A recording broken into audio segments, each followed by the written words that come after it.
s'installer en Australie. Une série de podcasts inspirants pour préparer votre nouvelle vie. Proposée par françaisdanslemonde.fr, la plateforme multimédia de référence pour les francophones en mobilité. Avec Tourisme Australia, l'Australie comme nulle part ailleurs. Rendez-vous sur australia.com. Mon invité est normand, mais au bout d'un moment, un petit burn-out, envie de autre chose, petite crise de la trentaine, il va découvrir un pays dont il est tombé amoureux à mon avis, puisque c'était il y a 14 ans et il y vit toujours. Bonjour Michael, le Chalier. Bonjour, merci pour l'interview d'aujourd'hui. Donc oui, mon prénom est Michael, je suis normand d'origine, canet, où j'ai passé la plupart de ma jeunesse et travaillé dans la restauration. J'étais restaurateur d'ailleurs sur la côte normande, vécu à Paris pendant 5 ans, et puis après 5 ans à Paris, petit burn-out, un peu la fatigue de la vie parisienne. Et ouais. Et j'ai décidé donc de partir en voyage. Ce voyage m'a amené en Australie. Je voulais juste aller faire un petit tour pour quelques semaines et je ne suis jamais rentré. Eh ben ça, visiblement, c'est une belle histoire qu'on va pouvoir raconter parce que 14 ans en Australie, c'est plein de souvenirs, plein de bonnes choses. Si là, aujourd'hui, je te demande de me faire un petit bilan de ces 14 ans, le meilleur et le pire, ce serait quoi ? Le pire, ça a été, je pense, toutes les étapes à passer pour avoir un visa. Et aujourd'hui, j'ai la chance d'avoir la nationalité. Je pense que ça a été quand même un long parcours. Ça m'a pris 9 ans. Donc, ça m'a coûté beaucoup d'argent, beaucoup d'énergie et beaucoup de stress surtout. Mais si c'était à faire demain, je le referais sans aucun problème, évidemment. Donc, je pense que ça a été l'étape la plus difficile pour moi, mais qui fait partie de l'aventure australienne. Et le plus, alors le meilleur ? Le plus, c'est ce changement de vie radical finalement, c'est avoir la chance de vivre dans ce pays qui est absolument incroyable, avec une nature débordante, des parcs nationaux à perte de vue, et puis aussi avoir pu créer mon agence de voyage pour aujourd'hui aider les Français à voyager en Australie et donc en Nouvelle-Zélande également. Alors justement, parlons de Vans Travel. Tu es le fondateur de cette agence francophone. Pour tous ceux qui vont organiser un voyage en Australie ou en Nouvelle-Zélande, qui est juste à côté, alors concrètement, on a ce rêve de partir. On est étudiant, on est retraité, on est just married. On veut aller vivre une aventure là-bas de quelques semaines à quelques années. On vient te voir. Exactement. Alors, le côté positif de passer par nous, en fait, c'est vraiment d'avoir un interlocuteur francophone sur le territoire et sur le même créneau horaire. Parce que si tu bookes ton voyage en Australie ou en Nouvelle-Zélande avec une agence en France, tu n'auras jamais un interlocuteur sur ton créneau horaire quand tu seras dans le pays. Donc, nous, on est basé à Brisbane. Le bureau principal est basé à Brisbane. On peut le faire en ligne avec tous nos clients. Donc, on s'adapte au décalage horaire avant votre départ depuis la France. Et on va vous donner donc toutes les clés pour passer le meilleur voyage en Australie et en Nouvelle-Zélande. On est spécialisé sur le road trip, attention, donc spécialisé sur la location de vannes et de camping-car. On a des véhicules qui sont adaptés à tout type de clients. Donc beaucoup de jeunes Français viennent en Working Holiday Visa, en visa vacances-travail en Australie ou en Nouvelle-Zélande et décident de faire un petit voyage pendant leur aventure.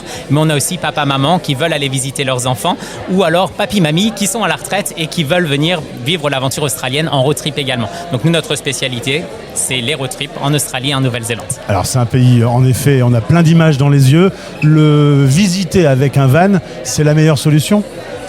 Pour moi, c'est la meilleure solution. Alors après, c'est pas fait pour tout le monde, c'est ce que j'aime dire, parce que tout le monde n'aime pas vivre cette vie de van life. Je dis toujours aux clients que même si c'est pas vraiment une façon de voyager dont ils sont adeptes, peut-être inclure une petite partie road trip pour quand même vivre ce côté un peu nature et camping-car, sachant que l'Australie est le pays du camping. Les Australiens adorent partir tous les week-ends faire du camping. C'est très bien équipé. Il y a des infrastructures qui sont très très propres, des toilettes partout, des barbecues gratuits au bord de la plage. Donc c'est vraiment un pays adapté au road trip et ça vous permet de dormir dans des grands espaces, au milieu des animaux et dans des décors à couper le souffle. La culture du van en Europe, c'est pas du tout la même que là-bas. Toutes les infrastructures sont prêtes pour arriver avec son van. Tout est prêt, tu as des toilettes toutes les 2 minutes sur la route, tout est très très propre et alors les gens sont très étonnés, surtout les Français quand ils arrivent là-bas. Tu as des barbecues électriques à disposition dans plein d'endroits, dans des parcs au bord de la plage. Donc le soir, tu veux te faire ton petit burger au bord de la plage, tu as ton petit barbecue électrique gratuit qui sont nettoyés tous les jours, donc sont hyper propres et tu vis vraiment cette vie en plein air en permanence, quoi. Donc on se gare avec son van sur la plage et au milieu de nulle part et on peut, c'est autorisé. On ne peut pas se garer nulle part pour dormir en camping-car ou en van. Il faut dormir dans des endroits légalisés, c'est-à-dire des campements gratuits ou alors des campings payants comme on peut avoir en France avec tous les équipements. Et tout ça se trouve sur des applications. Je vais en citer une maintenant, Wikicamp par exemple, où tu peux trouver des endroits où pouvoir dormir, recharger ton camping-car en eau, vider ta cassette de toilette par exemple. Alors, chez Vans Travel, il y a également des services. Tu peux, par exemple, travailler avec les voyageurs sur leur itinéraire, le préparer en amont. Exactement. Alors, c'est le gros bonus de passer avec nous, en fait. Donc, déjà, notre service est complètement gratuit. Donc, le premier appel, les gens sont étonnés et pensent qu'il y a une arnaque, mais il n'y a pas d'arnaque. Nous ne sommes pas rémunérés par nos clients, mais nous sommes rémunérés par les entreprises avec qui on travaille. Donc, pour le client, ça ne lui coûte absolument rien. Donc, il passe en direct avec la compagnie de location ou avec nous, ça sera le même tarif, mais avec un service francophone et une partie aussi aide à l'itinéraire ou itinéraire sur mesure sur certaines destinations, conseils sur les activités, réservation d'activités. Donc, on va vraiment orienter ton voyage selon les saisons qui bougent beaucoup en Australie. Par exemple, la migration des baleines est en train de commencer en Australie ce mois-ci. Donc, si tu viens en hiver, on va t'orienter sur une belle petite croisière pour aller observer la migration, par exemple. Alors justement, parlons des activités qu'on peut faire là-bas, fais-nous un peu rêver. D'abord, le pays est grand et il n'y a pas grand-chose au milieu du pays. Il y a des villes sur les bords, mais on peut traverser l'Australie ? On peut traverser l'Australie, ça prendrait beaucoup de temps et les gens ne réalisent pas en fait. Donc des fois on fait un appel et les gens viennent 15 jours et ils me disent je veux aller à Perth, à Sydney, à Melbourne, à Cairns, à Uluru, c'est pas possible. Ouais, c'est grand. C'est très grand et même si tu le fais en avion, tu vois, tout prend beaucoup de temps. Un Sydney-Perth, c'est un Paris-Moscou. C'est quasiment 5 heures de vol, donc c'est très très long. Donc il faut être très organisé dans l'organisation. Donc c'est vrai que nous, on rentre en jeu pour cette préparation et pour pas avoir justement ce stress du timing. Il y a beaucoup de choses que tu peux voir en Australie. Donc, on va partir dans le centre rouge, Uluru, qui est au milieu du désert, pour aller voir ces formations rocheuses incroyables et toutes ces randonnées dans les parcs nationaux, comme Kings Canyon et Kalajuda. Mais aussi, évidemment, la grande barrière de corail, un immanquable sur la côte est australienne. Tu peux aussi la survoler pour la voir vue du ciel dans un petit avion, un hélicoptère. Des tours pour aller voir les Whitsunday avec Whitehaven Beach, l'une des plus belles plages de sable blanc au monde. Donc il y a vraiment énormément d'activités à faire partout en Australie, surtout sur la côte est où il y a vraiment beaucoup de choses à aller voir, quoi. Pour faire un trip idéal, il faut prévoir quelle durée ? Quelle durée ? Alors, ça peut aller jusqu'à 6 mois, j'ai envie de dire. Ou 14 ans. Ou 14 ans. J'ai toujours pas fait le tour. Non, je pense qu'une durée, si tu veux bien barouder et puis quand même voir une variété de paysages, je dis toujours 3 semaines, 1 mois minimum. C'est vrai que c'est quand même long le vol. Donc, le temps de se remettre du décalage horaire, de s'adapter à la vie sur place. Je pense qu'1 mois minimum, c'est bien.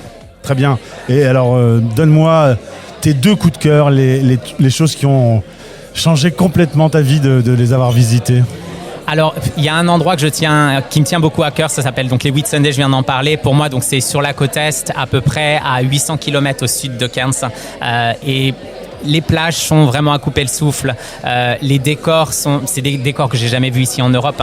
Je l'ai fait 13 fois au total, donc quasiment une fois tous les ans. Si j'ai un membre de ma famille qui vient, c'est l'endroit où je vais les emmener. Et à chaque fois, il y a, comme on dit en anglais, le wow factor, quoi. C'est vraiment, les gens sont épatés par la beauté des paysages, ces plages à couper le souffle. Le deuxième, j'aime beaucoup le centre rouge et Uluru, toute la partie désert, parce que c'est pareil, c'est des décors qu'on n'a pas l'habitude de voir ici. Et de se retrouver comme ça au milieu du désert. Certains tours aussi te proposent de dormir sous les étoiles, donc tu dors à la belle étoile autour du feu de camp. Je pense que c'est une expérience unique au monde. La Voie lactée au-dessus des yeux quand tu te réveilles en pleine nuit, c'est quelque chose dont tu te souviendras toute ta vie. Donc pour moi, c'est probablement 2 incontournables quand tu viens. Mickaël, est-ce que je peux rouler avec mon van avec ma carte française ? En quelque sorte. Donc, il te faudra ton permis français original. Il te faudra également un permis international. L'administration française étant un peu lente en ce moment, parce qu'il y a beaucoup de voyageurs. Tu peux faire une traduction de ton permis, qui s'appelle une traduction officielle NAATI, donc N-A-A-T-I, et qui te permettra de faire part pour le permis international si tu ne l'as pas. Et après, une fois sur place, il faut faire attention à quoi ? Alors, c'est rigolo et j'adore cette question. En fait, je suis en Europe depuis 3 semaines en vacances maintenant. Et la première chose qu'on me dit quand je dis que j'habite en Australie, on parle des grosses bêtes. Donc, j'allais t'en parler aussi, des animaux. Hein. Merci les réseaux sociaux. On aime c'est exagéré ? c'est exagéré. J'habite depuis 14 ans là-bas, j'ai dû croiser peut-être 7 serpents sur ma route pendant ces 14 années. Ces araignées absolument géantes, peut-être que tu peux les croiser au milieu de nulle part, mais c'est très très rare. Les requins, ils sont dans l'océan, ils font leur vie. Tu ne les croises pas sur toutes les plages sont de toute façon surveillées. Les crocodiles, c'est pareil, avec un peu de jugeote, tu ne les croiseras pas non plus. Donc c'est un peu exagéré sur les réseaux pour faire des vues et des clics, hein. Et ça fait peur aux gens, évidemment. J'habite là-bas et j'ai jamais eu de problème avec un animal, quoi.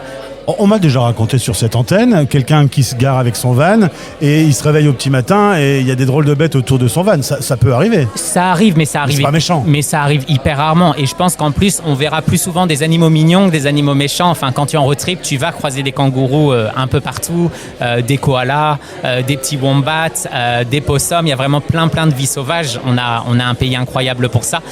Les animaux méchants, vraiment, ils sont pas là pour approcher l'humain. Donc c'est rare que tu vois face à ce genre d'animaux en tout cas.